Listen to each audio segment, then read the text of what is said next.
د کوثر شیرینی څنډې ته مزل دی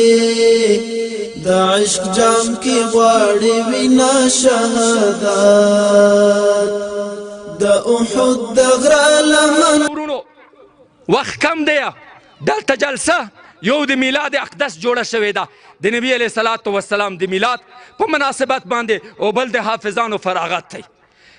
د میلاد په باره کې شیخ الحدیث فقیر الله پورا شافیه او کافی بیان و فرمایا په غیب باندې نور نه غږیم خدا یو ټکی د سبول الهدى والرشاد درته وایم بعضې خلک وایي د میلاد نو څه مجلس دی میلاد نو څه شی دی عجیبه خبره دا جلسه ډیره لویه جلسه ده ولې موضوع دوه شیان دي کتاب الله رسول الله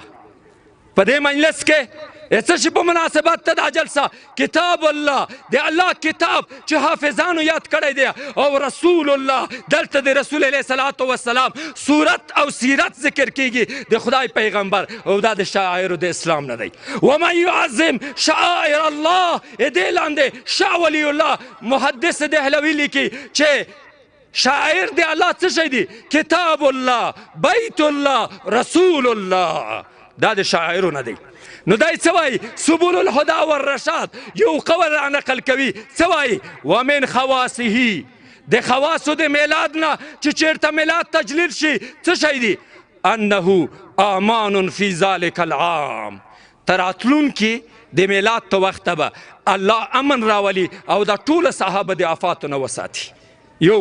دوم وبشرى عاجلة بنیل البغیة والمرام او دوم دا دی چې الله جل وعلا به د خلکو ته زیری ورکوي چې تاسو به ټول خپلو جایزو مقاصدو ته ورسیږئ څومره غټه خبر ده صرف چې د مجلس پرون هلته یوه جلسه وه یو ملا راجګ شه وی دا څه شی دی چې دا مجلس هم جوړ کړی دا نو څه مجلس دی ملا و په جلسه کې وروسته بیا زه ورته برابر شوم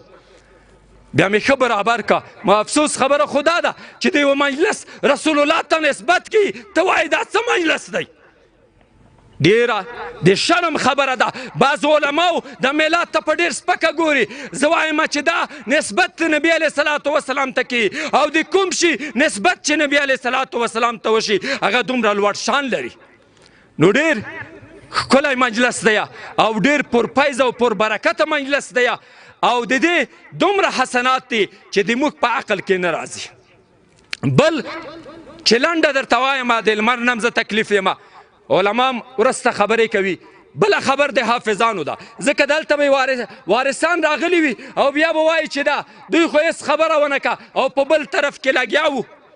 دا د نعمت ذکر کول د دې وخت بلکل تقاضا ده باید د ملت سر ور خلاص کړو دا د موږ مسؤلیت دی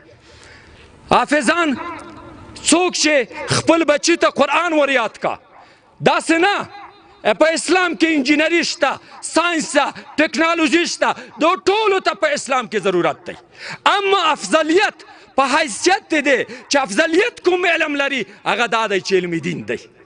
یو څوک چې په خپل بچی باندې قرآن کریم یاد کا دغې دپاره انعامات لنډ لس هغه کسان چې د جهنم فیصله ور باندې شوي وي الله یې جنت ته بیایي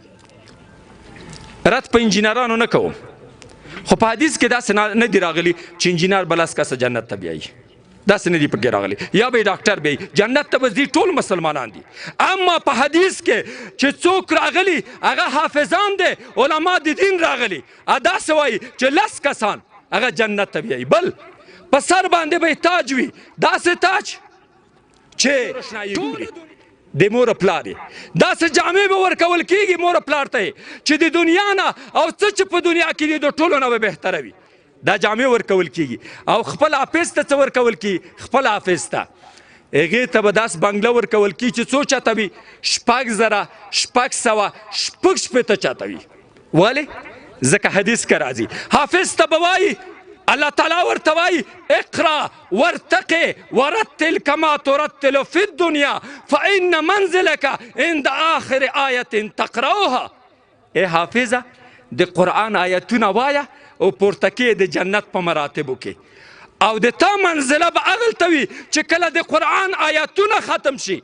نو په یوه قول په دې کې 12 اقوال دي یو قول د عایشې صدیقې مې درته ذکر کا هغه وایي د قرآن کریم عادات چې دي آیاتونه چې دي هغه 6,600 لکه په د عرف کې هم دا مشهوره ده نو د حافظ به دا آیتونه چې وایي په آخري منزل ته به راسي په دنیا کې لوړې بنګلې چې دي هغه کله 10 ته ورسي کله 20 ته ورسي کله 100 ته ورسي خو د حافظ بنګلې به 6,600 چاته ولري چې چا قرآن یاد کړی دی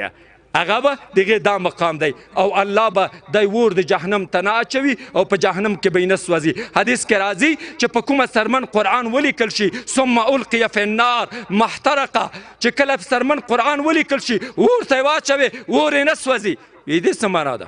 اوس خو سوځي وی دا معجزه و د نبی علیه الصلاۃ والسلام په وخت کې او وخت یې نه سوه دومره معنا دا د محققین وایي چې نه دې سرمنې نه د حافظ سرمنه مراد ده چې هغه سرمنه چې 10 پاره قرآن دی پکې هغه هیڅ کله ور د جهنم ونه سوځي دا د حافظ مقام دی او هغه د مور پلار مقام دی نو ګوره مسلمانانو راځي د خپل بچي دین ته وقف کو دین ته ورکو موږ تاسو بچیان د دې لپاره غواړو چې آخرت مو په برابر شي د آخرت لپاره راته سرمایه شي هغه فقط هغه څوک دی هغه عالم دین دی حافظ دی عالم دی ولې د کتاب لیکي انما الاعمال بالنیات کې محدثین تحقیق کوي وی علوم دوه قسمه دي یو علوم دنیوي دي یو علوم اخرویه دي په علوم اخرویه کې چې د دین علم دی دغه لپاره نیت ضرور دی او هغه علوم دنیوي چې دي وی دغه لپاره علم نیت ضرور نه دی البته که نیت صحیح و الله به اجر هم ورکوي مقصد به هم حاصل شي اجر به هم ورکوي نو دا یو څو لنډې خبرې مې وکړې چې الله موږ تاسو باید دغه نعمت شکریه ادا کړو او بل د داسې مجالسو ته په شوق ورسي دا د ډېر د فیوزاتو برکاتو نه ډک مجالس دي او بل دا دي چې دلته بزرګان علما راځي خلیفه صاحبان راځي ګورئ روح البیان لګي مولانا اسماعیل حقی النظر الى وجه العالم عبادت د عالم مخ ته کتل عبادت دی هغه د موږ والا نه یادوي هر ملا نه یادوي هغه ملایان چې دغه امریکایانو ته دلته جاسوسي کول هغه نه یادوي دا خلیفه صاحبان چې هم علم ظاهر او علم باطن ولري هغه جاسوسان نه یادوي اوس به هم ډېر ذلیله ناست وي چې امریکایانو ته دلته جاسوسي کوله او شکل یې د ملا وه هغه نه یادوي دا چې راغلل دې مخ ته وګورئ دا عبادت دی نو دې مجالسو ته راځئ ښه په شوق او بل خپل بچیان حفظ د قرآن ته وباسئ او د دې مدارسو څخه کومک وکوئ